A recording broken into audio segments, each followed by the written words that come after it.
Welcome back to another video. My name is Kyle and I suck at budgeting. Mental health video today, I guess, maybe, whatever you want to call it. I don't know what it's called. So, I talked a little bit about going to a concert. I went to this concert the past week. My favorite musician, Victor Wooten, was there with his three brothers, Roy, Reggie, and Joseph. And it was a great concert, first off. And it got me thinking about a lot of things. And I think two of the things that I took away from it, um, first thing being the four of them are just so dang positive all the time. I remember I was watching a webinar that Victor did years and years ago around the time of COVID. And he was very quiet during the whole webinar. It was a whole bunch of bass players. They would just talk about life and things. And they said, in this time of uncertainty and with all the negativity going on, what sort of advice, inspiration can you give to people who are looking for something? And he said that he looked at it kind of like a slingshot. And if you think about the way a slingshot works, you pull back and then you let it go, and it. So he said that the negativity is the pulling back of the slingshot, and the positivity that will come afterwards is when you let go of the slingshot and it shoots forward. And he said that because the harder you pull back on the negativity, the further you go positively, and the faster you go positively.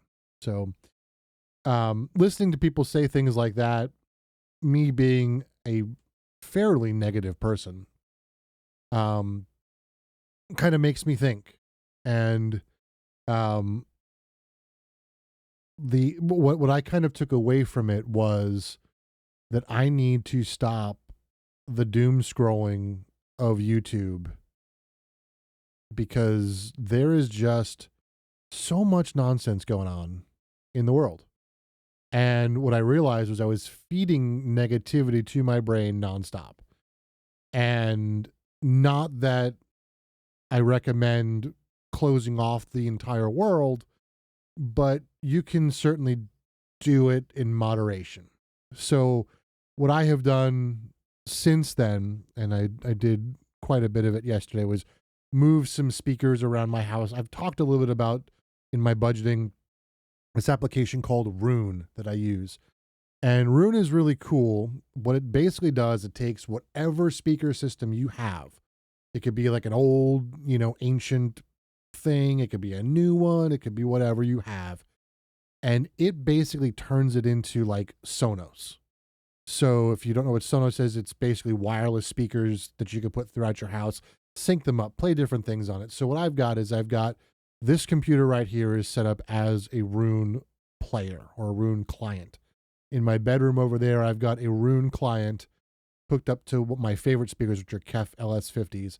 I've got in there also a headphone listening station hooked up to Rune. And in my living room, I've got my Sonus Faber Lumina 2s, I think they are the speakers that are in there, hooked up. And then downstairs, I've got my Polk surround sound hooked up to a Harman Kardon thing. I don't use that a lot, but what I can do is I can link all of those devices. So this room, the two in that room, that's 3. The one in the living room, that's 4.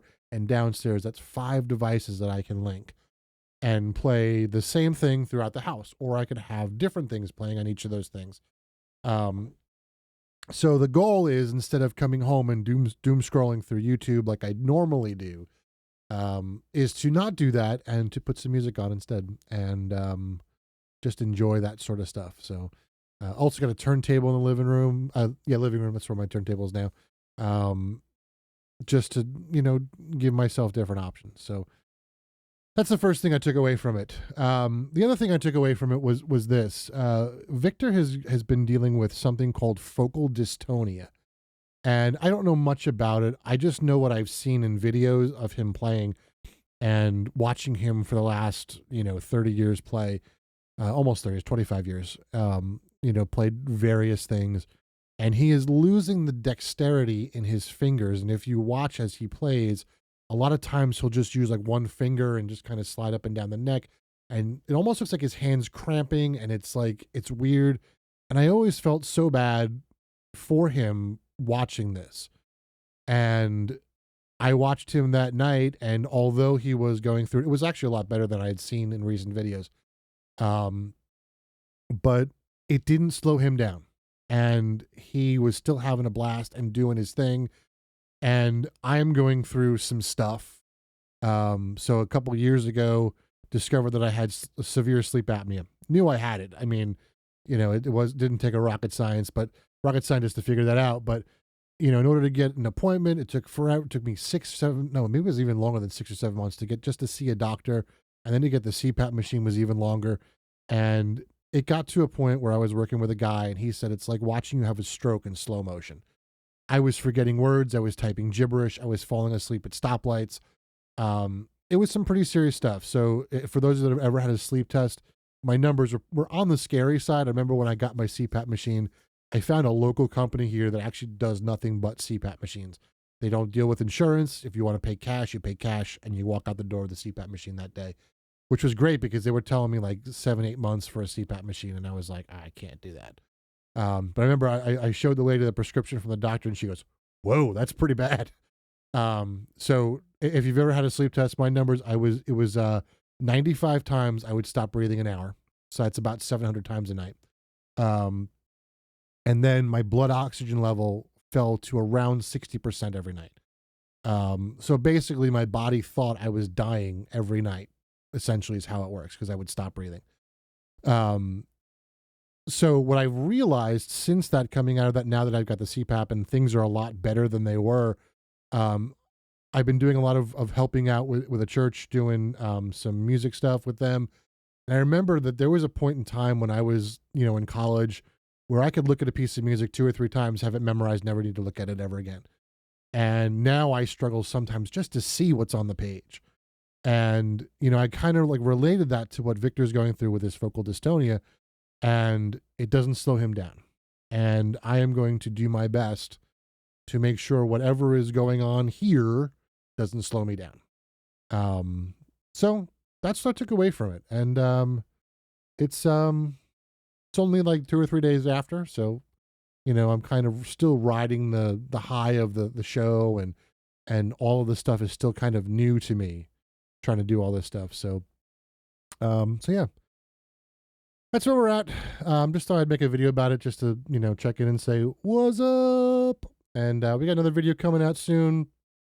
It'll be the second paycheck of the month of April, and the closeout of the month of April as we prepare for the month of May.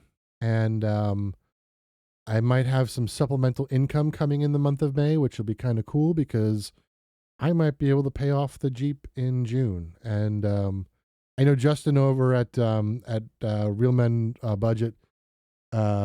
He's kind of in the same situation where that I'm in, where like if he's stays on track, he pays off in July, and if he can pay a little bit extra, he'll pay it off in June. So Justin, challenge. Let's see who can pay off their car faster. All right. With that being said, hope you're all having a wonderful weekend, or had a wonderful weekend, because I'm going to post this on Monday. Hope you had a good weekend, and I hope your budgets are going well. And see you soon. Bye.